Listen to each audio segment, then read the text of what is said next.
President Donald Trump said Tuesday that he wants the U.S. to take ownership of the Gaza Strip and redevelop it after Palestinians are resettled elsewhere. According to Associated Press, he made the remarks in a joint press conference with Israeli Prime Minister Benjamin Netanyahu. Trump claimed the proposal had widespread support.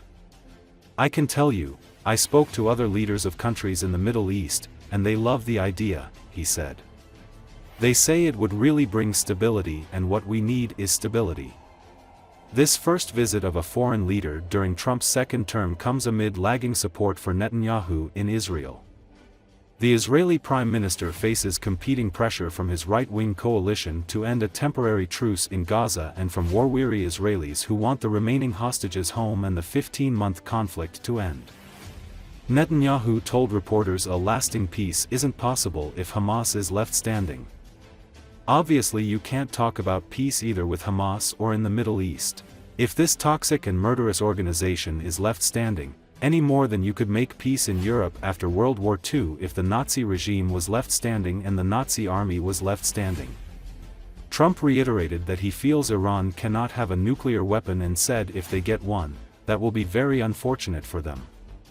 But the president said Iran would find it very beneficial if the country can convince him that they won't develop a nuclear weapon, saying in that case, they're going to have an unbelievable future. Turning to the other major conflict, Trump said destruction in Ukraine has those cities looking as bad as Gaza, and worse, but he did not offer details on what kind of peace he's seeking in that country's war over Russia in Kherson. "We're talking to the Russians, we're talking to the Ukrainian leadership," Trump said, without offering details. He did not answer a question about whether he would demand the Russians leave Ukrainian territory.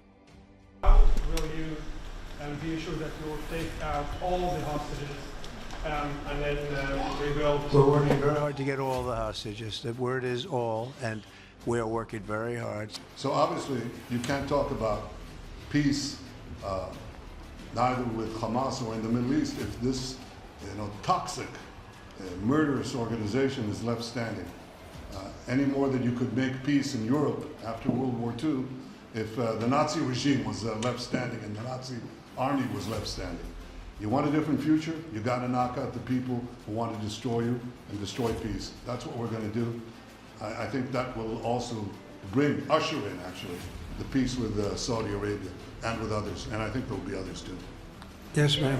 We want to give people a chance at life. They have never had a chance at life because the Gaza Strip has been a hellhole for people living there. You just can't keep doing, you have to learn from history. You can't keep doing the same mistake over and over again. Gaza is a hellhole right now.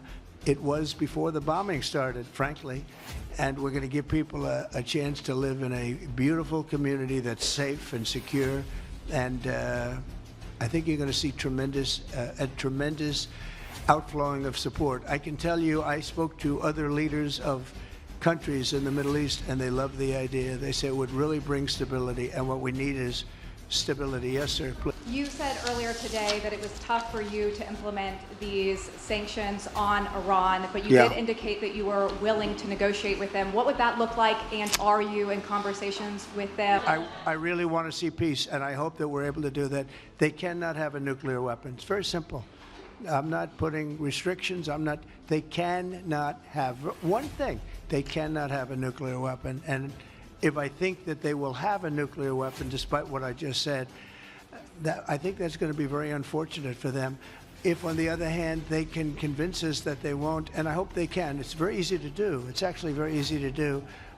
I think they're going to have an unbelievable future. You just laid out your plan for Gaza. Yes. Can you lay out your plan for Ukraine and also For Ukraine? For Ukraine, yes. We are having very good talks, very constructive talks on Ukraine. And we are talking to the Russians. We're talking to the Ukrainian leadership.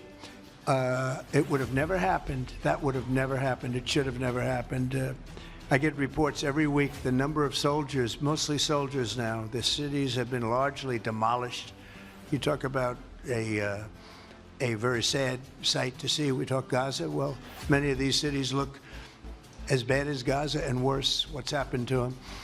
And I want to see that end, and I want to see it end for one simple reason: the life of young people being absolutely obliterated on both sides. You probably have 700,000 Ukrainian soldiers dead, 800,000, maybe more Russian soldiers dead.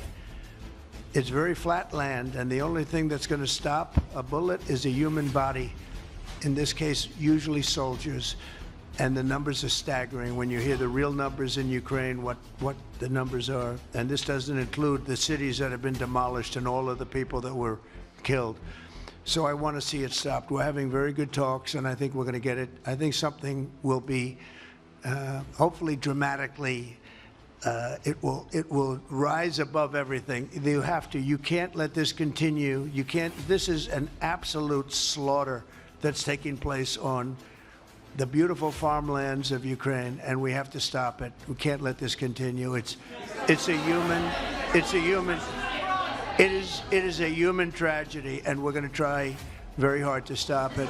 It's just one of the really beautiful places and with great people, and I think a lot of bad leadership has taken place in the Middle East that's allowed this to happen. It's just terrible, and that includes on the American side, by the way.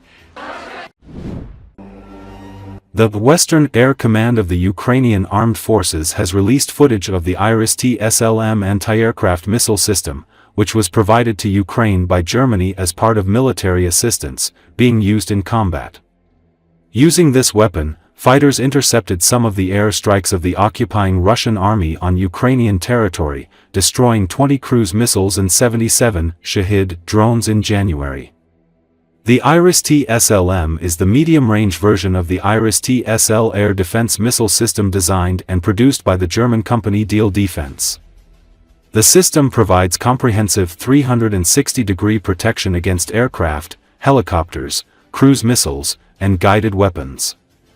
It enables simultaneous engagement of multiple targets from very short to medium range within extremely brief reaction times.